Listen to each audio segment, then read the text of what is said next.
دوستو، آج ہم آپ کو ایک ایسا واقعہ سنانے جا رہے ہیں جو ہمیں صبر، شکر اور اللہ تعالی کی نافرمانی سے بچنے کی سیکھ دیتا ہے۔ یہ واقعہ ہے حضرت صالح علیہ السلام اور ان کی قوم سمود کا۔ بہت پرانے زمانے میں عرب کے ایک حصے میں ایک بڑی طاقتور قوم رہتی تھی جسے قوم سمود کہا جاتا تھا۔ ان کے علاقے کو الحجر بھی کہا جاتا تھا، جو آج بھی موجود ہے۔ یہ لوگ بہت ہی ہنرمند اور امیر تھے۔ ان کے پاس زمینیں تھیں، باغ باغیچے تھے، اور وہ پہاڑوں کو کاٹ کر اپنے لیے شاندار گھر بناتے تھے۔ ان کے گھر اتنے مضبوط ہوتے تھے کہ صدیوں تک کھڑے رہتے۔ لوگ انہیں دیکھ کر حیران ہو جاتے کہ یہ کیسی قابلیت ہے۔ لیکن ان سب دولت اور تعمیرات کے باوجود یہ لوگ اللہ تعالی کو بھول گئے۔ انہوں نے مورتیوں کی پوجا شروع کر دی، اپنے بت خانوں کو سجایا اور اپنے نفس کے پیچھے چل پڑے۔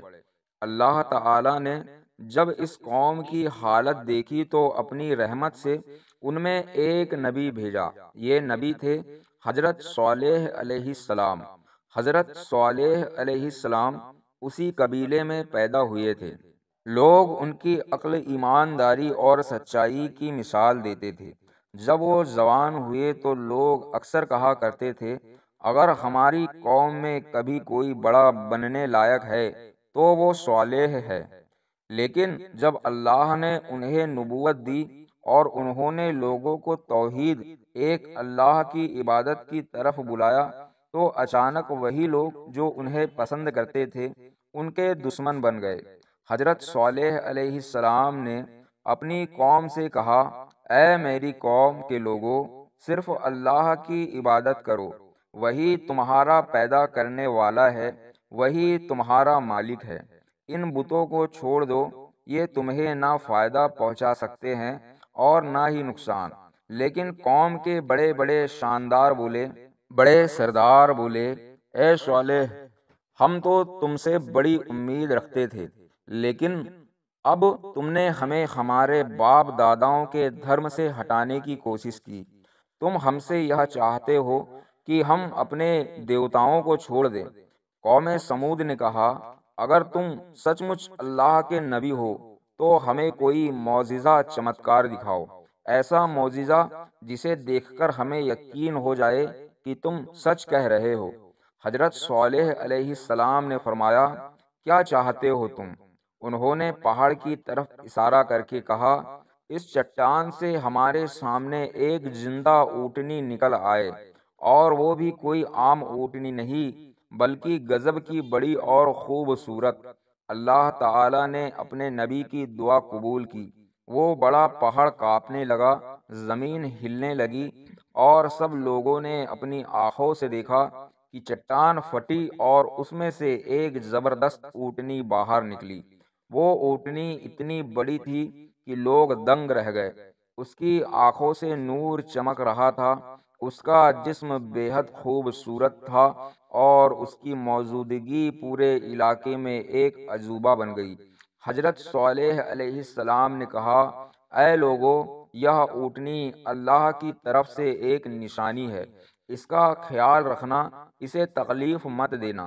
اللہ کا حکم ہے کہ یہ اونٹنی ایک دن تمہارے کنویں کا پانی پیے گی اور دوسرے دن تم سب لوگ پانی لوگے، اور جب یہ اونٹنی دودھ دے گی تو اتنا دودھ ہوگا کہ پوری قوم کے لیے کافی ہوگا۔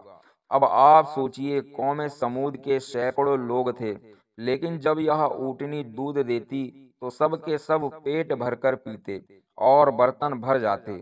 بڑے دوڑ دوڑ کر اونٹنی کا دودھ پیتے، غریب اور امیر سب کو برابر ملتا۔ کچھ لوگ اس معجزے کو دیکھ کر ایمان لے آئے۔ انہوں نے کہا، ہم گواہی دیتے ہیں کہ صالح اللہ کے سچے نبی ہے۔ لیکن افسوس، قوم کے سردار اور عقل میں ڈوبے ہوئے لوگ کہنے لگے، یہ تو جادو ہے، یہ تو ہمیں دھوکہ دے رہا ہے۔ دن گزرتے گئے، اونٹنی لوگوں کے بیچ اللہ کی نشانی بنی ہوئی تھی، لیکن جن کے دل کالے تھے وہ اونٹنی سے نفرت کرنے لگے، کیونکہ لوگ اس کے معجزے کو دیکھ کر صالح علیہ السلام کی طرف جھک رہے تھے۔ سرداروں نے کہا، اگر یہ اونٹنی زندہ رہی تو ہماری پوجا اور ہماری بڑائی ختم ہو جائے گی، ہمیں اسے مارنا ہوگا۔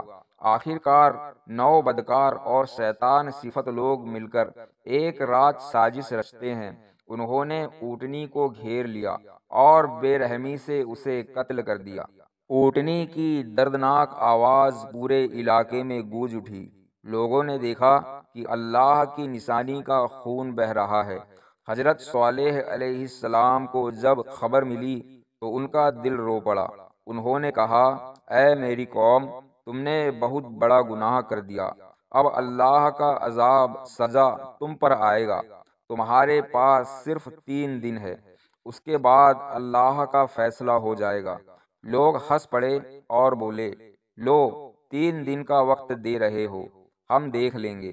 لیکن اگلے دن ان کے چہرے پیلے پڑ گئے، دوسرے دن لال ہو گئے، تیسرے دن کالے پڑ گئے، اور چوتھے دن آسمان سے زور کی بجلی گری، زمین ہلنے لگی، ایک بھیانک چیخ صیحہ گونجی اور پوری قوم سمود ہلاک ہو گئی۔ ان کے شاندار گھر، ان کی دولت، ان کے باغ سب اجڑ گئے۔ صرف ایک سبق باقی رہ گیا، جو اللہ کی نشانی کا انکار کرے اس کا انجام تباہی ہے۔ یہ واقعہ ہمیں سکھاتا ہے، اللہ کی نافرمانی کبھی مت کرو۔ نبی کی بات ماننا ہی نجات ہے۔ طاقت، دولت اور دنیا اللہ کے سامنے کچھ نہیں۔ صبر، شکر اور توحید انسان کو اونچا بناتے ہیں۔ یہ واقعہ پورے قرآن کریم میں کئی جگہ بیان ہوا ہے۔ سورہ اعراف میں، سورہ ہود میں، سورہ شعراء میں، سورہ قمر میں۔ اللہ اکبر۔